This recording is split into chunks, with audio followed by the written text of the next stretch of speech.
நமது கலாச்சாரம், நமது பண்பாடு எப்போதும் நம்முடன் நீடித்து இருக்கும். சப்ஸ்கிரைப் திலக். அந்த அறிவுகட்ட மந்திரிகளிடம் சொல், உன் பேச்சு செல்லும், என்னிடம் செல்லாது. பக்தனுக்கும் அறிவாளிக்கும் உள்ள வித்தியாசம் இதுதான். பக்தன் அறிவிலியோ மூடனோ, மனதுக்குள் அழுக்கில்லாத தூய்மையானவன். மதியுகி அறிவாளி உன்னை போன்று அடுத்தவனை அலட்சியம் செய்வான். யார் மனதிலே அகந்தையும் கபடமும் இருக்கிறதோ அவனுடைய செயல்பாடு உன்னைப் போலவே இருக்கும். இந்த பொன்னிலங்கையின் அரியாசனத்தில் அமர்ந்தும் கூட வாழ்வை வழிமாறி அமைத்துக் கொண்டவன் நீ. இப்போது உன் மனமே குழம்பி இருக்கிறது. உன் சொற்கள் அதை மூடி மறைக்கிறது. உன்னையே கேள். ஆட்டிப்படைக்கும் அக்கிரமக்காரர்கள் எப்படியும் ஒரு வட்டத்திற்குள் மாட்டிக்கொள்வார்கள். அப்படி ஒரு வட்டத்திற்குள் நிற்கிறார். காலம் உன் கணக்கை தீர்க்கப் போகின்றது. ஓடி ஒளிந்து கொள்ள உன்னால் முடியாது. முடியாது மட்டுமல்ல, அது நடக்காத ஒன்று. ஆடி அடங்கப் போகும் நேரம் இது. இறுதிக் காலம் வந்துவிட்டது. உன் பாவங்கள் ஒன்றாகச் சேர்ந்து அமைதியற்றவனாக உன்னை ஆக்கிவிட்டது. அதெல்லாம் உன்னை தாக்குகின்ற நேரம். பாவச்சுமை உன்னை அழுத்தும், தலை தூக்க விடாது. உள்ளுணர்வு குத்துவதால் ஏதேதோ உளறுகிறார். இது உன் பெருமையை சிறுமையாக்கிவிடும்.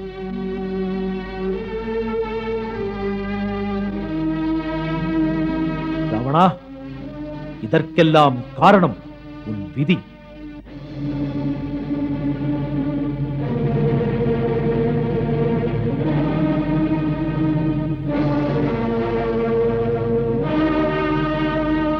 ராமா, என் எதிரில் நின்று நீ வீரமொழி பேசுகிறாய். பேசி பேசி என்னை மிரட்டலாம் என்று நினைக்காதே. நீ ஏதோ ஒரு ராஜசபை முன் பேச்சரங்கம் நடத்துவது போல, மெத்த படித்த மேதைகளைப் போல பேச்சுத்திறனை காட்டுகிறாய். உனக்கு வீரம் இருந்தால் வில்லெடுத்து வளைத்து என்னுடன் பேசு, சொல்லெடுத்தல்ல. உன் முதுகிலே அம்புரா துணியை கட்டிக் கொண்டிருக்கிறாயே, அது வெறும் ஒரு விளையாட்டு பொருள் அல்ல. அது வீரத்தை காட்டும் அளவுகோல். அறிவாய்.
லக்ஷ்மணா, வெறும் வலிமையும் வீரமும் அஸ்திரங்களை அடுக்கடுக்காக விடுவதும் வெற்றியை தராது.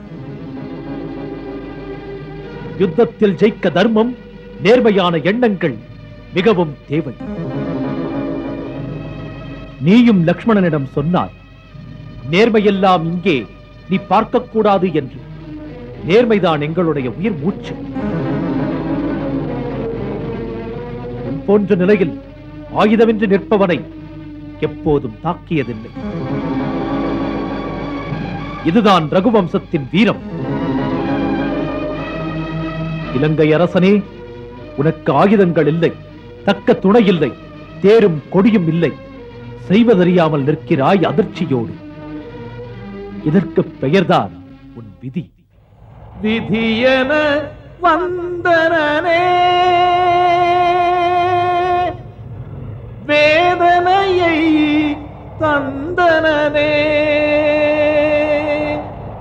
மதியனை வீத்தியதா மானிடம் வென்றதா. இன்று போய் நாளை நீ வா.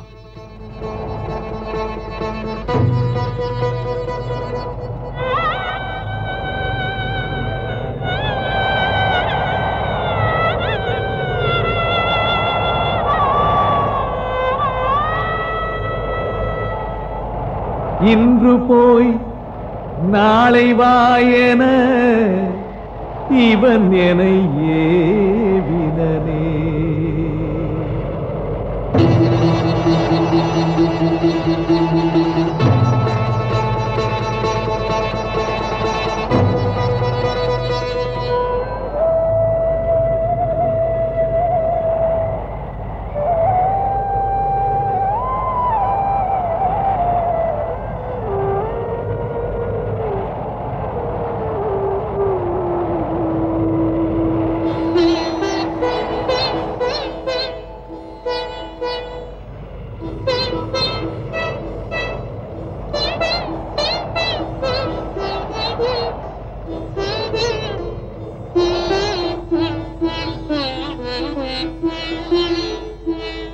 பேரெங்கே கொடி எங்கே புகழெங்கே பெருமை எங்கே தேவர்களை ஆட்டி வைத்த மன்னவனே.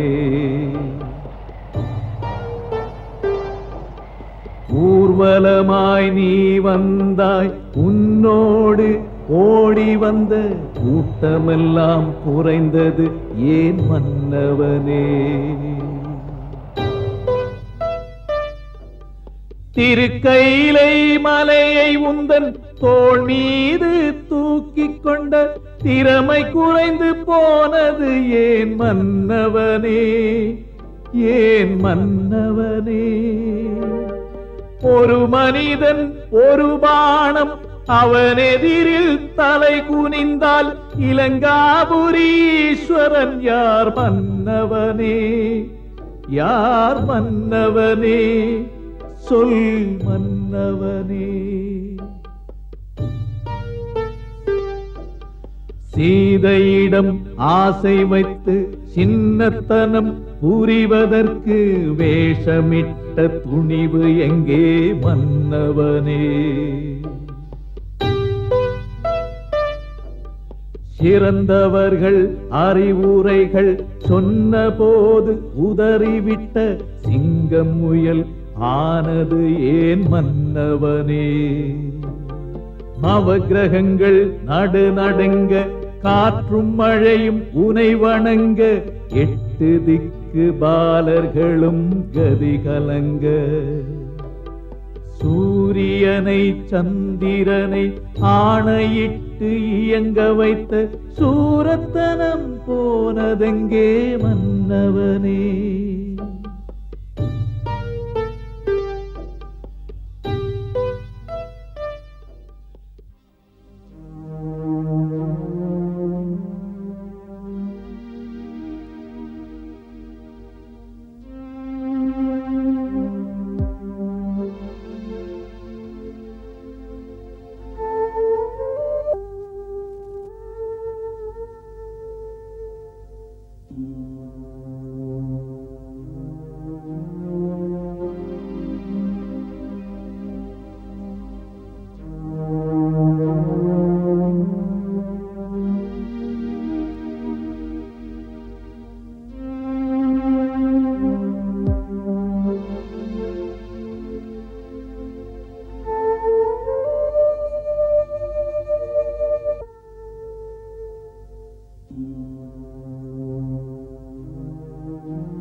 செல். அவசர முடிவெடுக்க வேண்டும் என்று தாத்தாவை உடனே வரச் சொல். செல். ஆணைப்படியே மன்னா.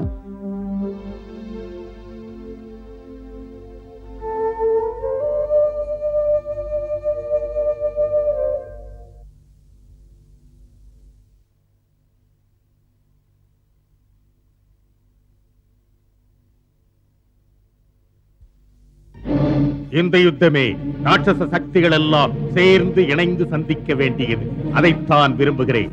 இந்த தரணி மீது எங்கெங்கே ராணுவ இனங்கள் இருக்கின்றதோ அவர்களை ஒன்றாக இணைத்து நமக்காக இலங்கைக்கு வர சொல்லுங்கள். சனுரா, மகாநாயகா, நீங்கள் இருவரும் தக்க ஏற்பாட்டுடன் 8 திசைகளுக்கும் செல்லுங்கள். எல்லா திசைகளிலும் கடுமையான மலைப்பகுதியிலும் பாதாளத்தின் ஆழத்திற்கும் சக்கரவாக மலைக்கு மேலே விரிந்து சிதறி கிடக்கின்ற ராட்சச சக்திகளை சந்தித்து அவர்களுக்கு லங்கேஸ்வரனின் அழைப்பினை சொல்லுங்கள். இன்று எங்கும் உள்ள ராட்சச ஜாதிக்கு மான மரண பிரச்சனை. இன்று அசுர சக்திகள் இந்த வானர சக்திகளை மோதி மிதித்து அழிக்க வேண்டும். நம் எதிரிகள் எவனையும் இங்கே வாழவிடக் கூடாது. ஆகையால் யுத்தத்திற்காக ஆயத்த நிலையில் நமது இனம் அனைத்தும் இலங்காபுரிக்கு வர வேண்டியது. போங்கள். உங்கள் ஆணைப்படியே மன்னா.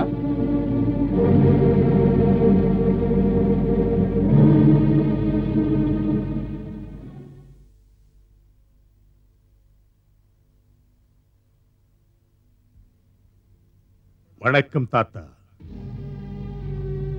நீடூழி வாழ்க, நிறைவோடு வாழ்க. என்ன விஷயம் பேரனே? உன் முகம் களையிழந்து இருக்கிறதே.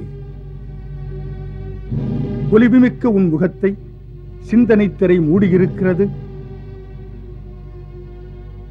காண்போரை காணும் கண்கள் ஏன் இன்று வேதனைகளை வெளிக்காட்டுகின்றது? தாத்தா, தர்மம் பேசுவது வேதனையாலா, இல்லை வேதனையை மேலும் தூண்டவா? ஏன் இப்படி பேசுகிறாய் லங்கேஸ்வரா? தாம் பேசுவதை பார்த்தால் சீதாவுடன் சென்று ராமனின் காலில் விழவா வேண்டும். அல்ல, அப்படி சொல்ல வேண்டிய நேரம் இதுவல்ல. ஆம் ராவணா, யுத்தத்தை தடுத்து நிறுத்த முதியவன் என்ற முறையில் அந்த சமயம் அவ்வாறு சொன்னேன். பதட்டம் எங்கும், யுத்தம் தொடங்கிவிட்டது. இப்போது அப்படி சொல்ல வேண்டிய நிலைமை எழவில்லை. இனி லங்கேஸ்வரன் பெருமைதான் பெரிது. இனி வீர மகனாக நீ நடந்து கொள். இனிமேல் சீதாவை லங்கையின் மகாராணி ஆக்குவாயோ அல்லது சுத்த வீரனைப் போலும் பூத உடலை யுத்த களத்தில் அர்ப்பணமிடுவாயோ? சுத்த வீரனைப் போல் மடிவதும் கூட உன் கீர்த்திக்கு உகந்தது. நீ அப்போது சிறு பிள்ளை, மடியிலேயே படுத்து கிடப்பாய். என்றும் உனது உயர்வு, உனது வாழ்வு, உனது கீர்த்தியிலேயே மகிழ்வேன் நான். இந்த பூமியின் புகழ்மிக்க ஆற்றல் மிக்க மன்னவன் நீ. உனது முடி தாழும் நிலை வந்தால் இந்த புவனம் எங்குமே ராட்சச இனத்தின் பெருமையை காக்க ஒரு கதி இருக்காது. பார்த்து பேசத்தான் வந்தேன். உன் மனம் இடிந்து போகக்கூடாது. இடிந்து போகவில்லை தாத்தா, வேதனையில் தவிக்கிறேன். என்ன வேதனை உனக்கு ராவணா? எளிதென்று ஏமாந்தேன். என் கணக்கு சரியல்ல. அவன் பலம் மிக்கவன் தாத்தா, அவன் பலம் மிக்கவன். பலமிக்கவர்களெல்லாம் அஞ்சும் பயங்கரமானவன் அல்லவா நீயும்? நீ இந்திரன் வஜ்ராயுதத்தை, சிவனின் திருசூலத்தை, விஷ்ணுவின் சுதர்சன சக்கரத்தை பொருட்படுத்தாதவன் ஆயிற்றே. அப்படிப்பட்டவன் நான் என்பதில் எனக்கு ஐயம் எழுகிறது. அந்த வனவாசி ராமனின் பாணங்கள் இந்த 3ஐயும் விட முனைப்பாக செயல்படும் திறன் மிக்கது தாத்தா. அதன் வேகம் வியர்க்க வைக்கிறது. அவன் வடிவம் விஷ்ணுவைப் போல் இருக்கிறது. செயல்படுவதிலே அவன் பிரம்மன். சிவந்த கண்களை பார்த்தால் சிவபெருமானாக காண்கிறான். தாத்தா, நான் இந்திரனின் வஜ்ராயுதம், சிவனின் திரிசூலம், அந்த விஷ்ணுவின் சுதர்சன சக்கரத்தையும் கண்டு கலங்காதிருந்தேன். மொத்தத்தில் அவைகள் ராமனின் பாணங்களுக்கு முன் இணை கூற முடியாது. ராமனின் பாணத்தின் வேகத்தை என்னென்க கண்ணிமைக்கும் நேரத்தில் அற்புதங்களை பொழிகிறது. ராவணனே கதிகலங்கி மனமயங்கி போகிறேன் என்றார். அப்புறம் சாதாரணமானவன் என்ன ஆவான்? தேவர்களாலும் அந்த ராமனை புரிந்து கொள்ள முடியாது. அப்புறம் சாதாரணமானவன் எப்படி புரிந்து கொள்வான்? ராமனுக்கு அத்தனை வலிமை இருக்கிறது. அவன் என்னிடம் போர் செய்யவில்லை, விளையாடி பார்த்தான். விளையாட்டாக அதுவும் கூட நல்லதுதான். முதலில் நீ அவனை பற்றி ஏதோவென்று நினைத்து விட்டாய். இன்று முதல் வெற்றியை இறுதி வெற்றியாக நினைக்காதே. இன்று போரில் நீ தோற்றுப் போனதை வைத்து இதுதான் முடிவென்பதும் அல்ல. எதிரியின் வலிமையை, யுத்த நுட்பங்களை அறிந்து நீ போராடு. இந்த நிலைமையை எதிர்த்து அவனை விரட்டி அடிக்க ராட்சச ஜாதிகளை இலங்கையில் அணிதிரண்டு நிற்க தூது அனுப்பி இருக்கிறேன். ராட்சசருக்கு தூதனுப்ப அவசியமே இல்லை. எந்த புயலையும் தடுத்து நிறுத்த திறமையுள்ள கும்பகர்ணன் உன் தம்பி இருக்கிறான். தருணம் இதுவே. அவனை எழுப்பு. வானர சேனைகளை அழிக்க அவன் ஒருவன் போதுமே. எழுப்பு அவனை.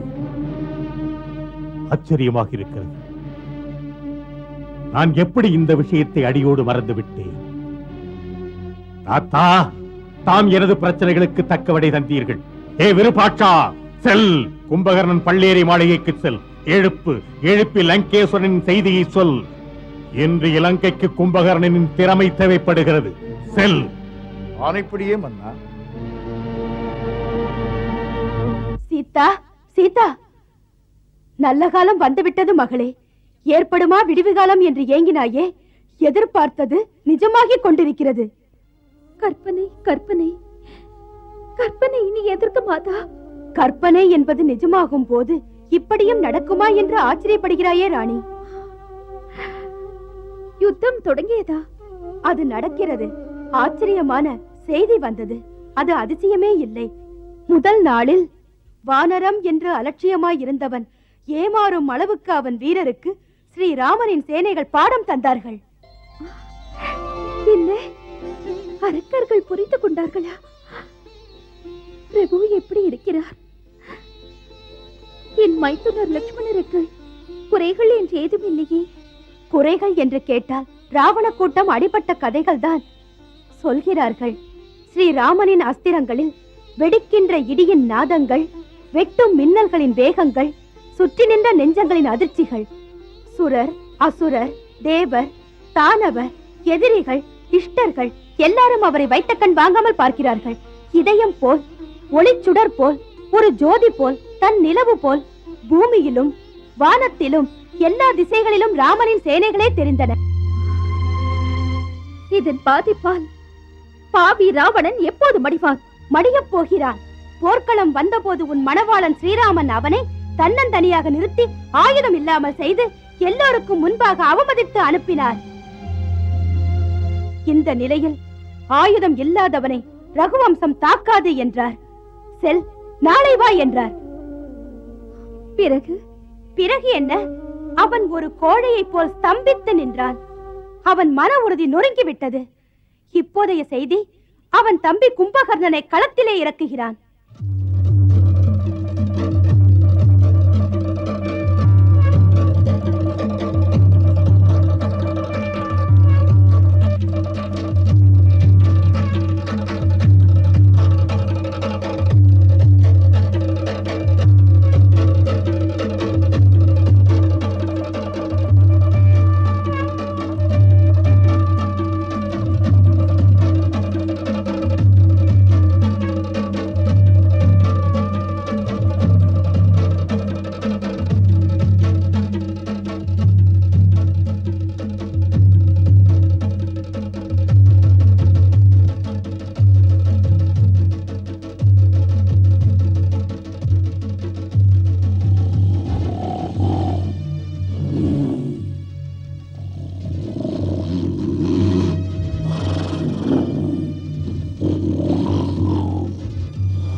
தூக்கம் தூக்கமே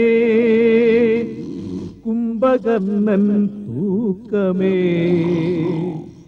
ஏக்கம் ஏக்கம் ஏக்கமே லங்கேஸ்வரனின் ஏக்கமே. தூக்கம் கலைப்பது யார்? ஏக்கம் தீர்ப்பது யார்? துயரத்தின் விளைவெல்லாம் நீ செய்த தவறாகும். மங்களம் தருபவள் மாதா சீதை, மன்னவன் ராமனின் அன்பு போதை.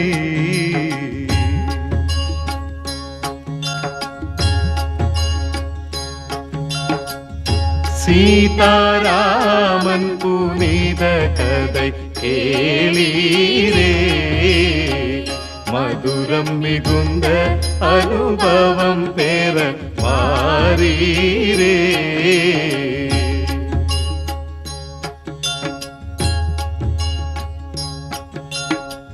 கருத்துகள் நிறைந்திடும் காவியம் காணீரே, கடமை பண்பின்